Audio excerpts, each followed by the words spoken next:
ಇಡೀ ಸರ್ಕಾರವೇ ಮೈತ್ರಿ ಅಭ್ಯರ್ಥಿ ಪರವಾಗಿ ಕೆಲಸ ಮಾಡ್ತಾ ಇದೆ. ಕ್ಷೇತ್ರದಲ್ಲಿ ಹಣದ ಸುರಿಮಳೆ ಆಗ್ತಾ ಇದೆ. ಇದನ್ನ ರಾಘವೇಂದ್ರ ಹೇಳ್ತಾ ಇದ್ದಾರೆ. ಬಿಜೆಪಿಯ ಅಭ್ಯರ್ಥಿ ನಿನ್ನೆ ಸಿಕ್ಕಿರುವಂತ 2.3 ಕೋಟಿ ರೂಪಾಯಿ ಏನೇ ಇದೆಯಲ್ಲ, ಇದೇ ಇದಕ್ಕೆ ಸಾಕ್ಷಿ ಅಂತ ಶಿವಮೊಗ್ಗದಲ್ಲಿ ಬಿಜೆಪಿ ಅಭ್ಯರ್ಥಿ ಬಿ.ವೈ. ರಾಘವೇಂದ್ರ ಹೇಳಿಕೆ ಕೊಡ್ತಾ ಇದ್ದಾರೆ. ಹಾಗೆ ಇನ್ನೊಂದು ವಿಚಾರ ಏನ್ ಹೇಳ್ತಾ ಇದ್ದಾರೆ ಅಂದ್ರೆ, ಸರ್ಕಾರ ಎಷ್ಟೇ ಹಣ ಹೆಂಡವನ್ನ ಹಂಚಿದ್ರೂ ಪ್ರಯೋಜನ ಇಲ್ಲ.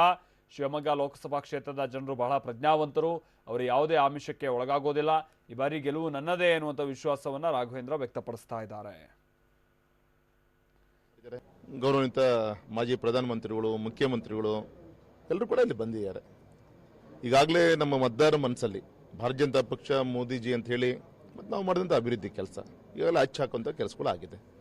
ಆದರೆ ಈ ಕಳೆದ 2 ದಿನದಿಂದ ನಿನ್ನೆ ನೋಡಿದ್ದೀರಿ, ಭದ್ರಾವತಿ ಬರುವಂಥ ಒಬ್ಬ ಕಾಂಗ್ರೆಸ್ ಕಾರ್ಯಕರ್ತನ ಒಂದು ಟ್ಯೂಬಲ್ಲಿ ಟೈರಲ್ಲಿ ಹಣ ಸಿಕ್ತು ಅಂತ ನಿನ್ನೆ ಸೀಸ್ ಮಾಡಿದ್ದಾರೆ.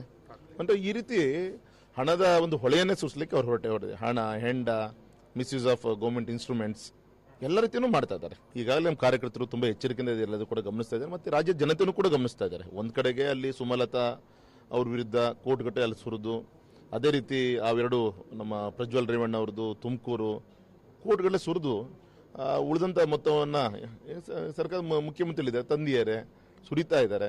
ನಂಗೆ ವಿಶ್ವಾಸ ಇದೆ ಜನ ಈ ಹೆಂಡ ಇದರ ವಿರುದ್ಧ ಜನ ಮತವನ್ನು ಹಾಕ್ತಾರೆ. ಇದು ಒಂದು. ಎರಡನೇದು, ಸಾಕಷ್ಟು ಜನಕ್ಕೆ ಎಲ್ಲ ಫೋನ್ ಮಾಡಿದರು, ಗೌರವಾನ್ವಿತ ಮುಖ್ಯಮಂತ್ರಿಗಳು ಅಂತ ಹೇಳ್ಕೊಂಡು, ರೇವಣ್ಣ ಅಂತ ಹೇಳ್ಕೊಂಡು, ಅವ್ರ ವಾಯ್ಸಲ್ಲಿ ಬೇರೆ ಬೇರೆ ನಮ್ಮ ಕಾರ್ಯಕರ್ತರಿಗೆ ಫೋನ್ ಮಾಡ್ತಾ ಇದ್ದಾರೆ.